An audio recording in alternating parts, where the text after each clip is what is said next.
Assalamualaikum warahmatullahi wabarakatuh. Selamat pagi, kita berjumpa kembali.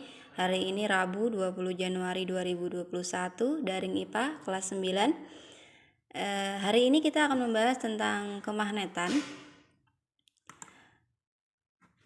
di mana indikatornya itu ada menjelaskan prinsip kemagnetan dalam tubuh hewan, menjelaskan pengertian magnet, sifat-sifat magnet, macam-macam magnet, kemudian membedakan feromagnetik, paramagnetik, diamagnetik, dan menyebutkan contoh-contohnya.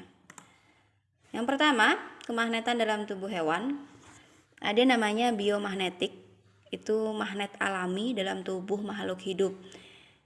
Jadi hewan itu sebagai makhluk hidup bisa mendeteksi adanya medan magnet bumi karena di dalam tubuhnya ada magnet alami, biomagnetik tadi. Jadi sebagian besar hewan memanfaatkan medan magnet bumi ini untuk mempertahankan kelangsungan hidupnya. Contohnya penyu. Penyu ini melakukan migrasi. Dia bisa melakukan migrasi karena terjadi perubahan iklim, cuaca, ataupun penyunya ini mau bertelur. Mampu bepergian sangat jauh sendirian dan kembali ke tempat asalnya. Migrasi penyu tadi. Hal ini dikarenakan daerah yang dilewati atau daerah asalnya tadi memiliki medan magnet yang cukup dihafal oleh penyu. Contoh lainnya adalah ikan salmon. Nah, pada saat hendak menetaskan telur-telurnya, ikan salmon ini bermigrasi dari lautan menuju sungai. Sebuah penelitian menyebutkan tentang beberapa ekor ikan salmon yang mengarungi sungai Fraser di Kanada. 2 tahun berikutnya, 2 tahun loh ya, mereka bermigrasi kembali ke Samudra Pasifik. Jadi pada saat tadi di sungai, dia kembali lagi ke lautan Samudra Pasifik.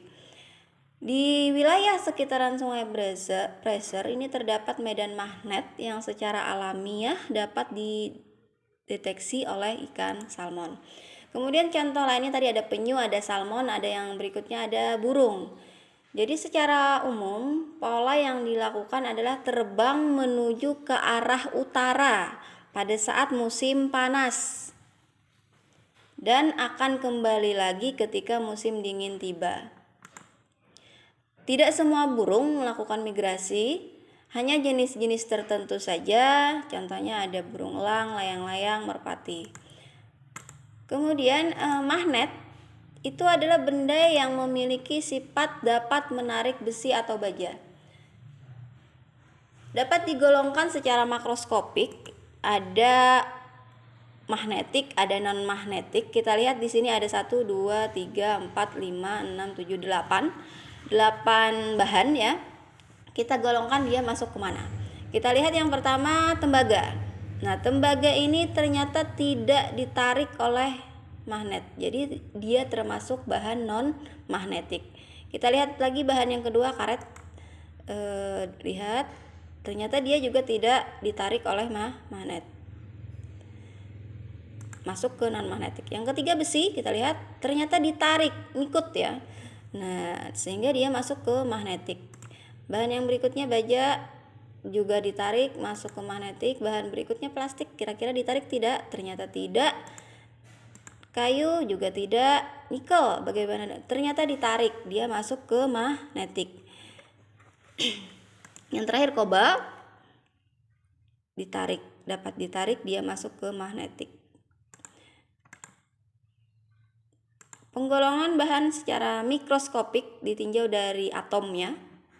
Jadi digolongkan menjadi 3. Ada bahan feromagnetik, bahan-bahan yang ditarik kuat oleh magnet. Tadi ada besi, ada baja, ada nikel, kobalt, dan alkomak. Kemudian bahan yang kedua paramagnetik, ditarik lemah oleh magnet. Kalau pero tadi kuat, kalau para ini lemah.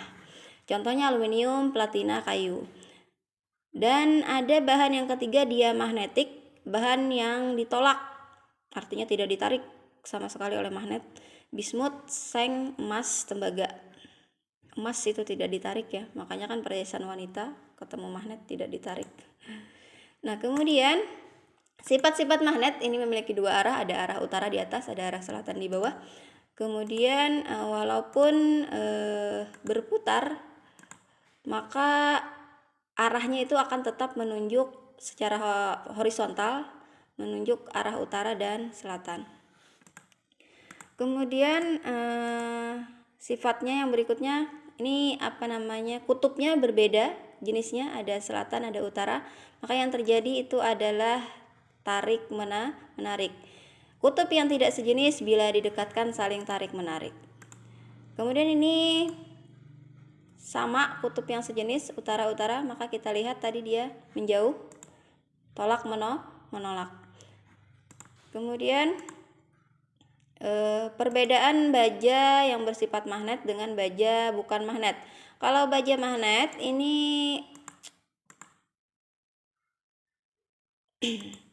susunan magnet elementernya teratur. Kalau baja bukan magnet ini susunan magnet elementernya tidak teratur. Jadi perbedaan sifat kemagnetan baja dengan besi. Baja ini bersifat magnet tetap karena magnet elementernya sukar berputar karena teratur tadi. Sedangkan besi bersifat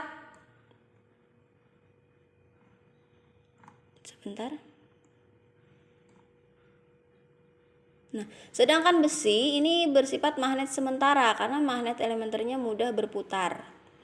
Jadi baja dengan besi, baja bukan magnet tadi besi. Kalau yang baja ini magnet tetap, kalau yang baja bukan magnet besi ini adalah magnet sementara. Oke, demikian dulu daring hari ini ya. Kita cukupkan dulu sampai di situ. Terima kasih.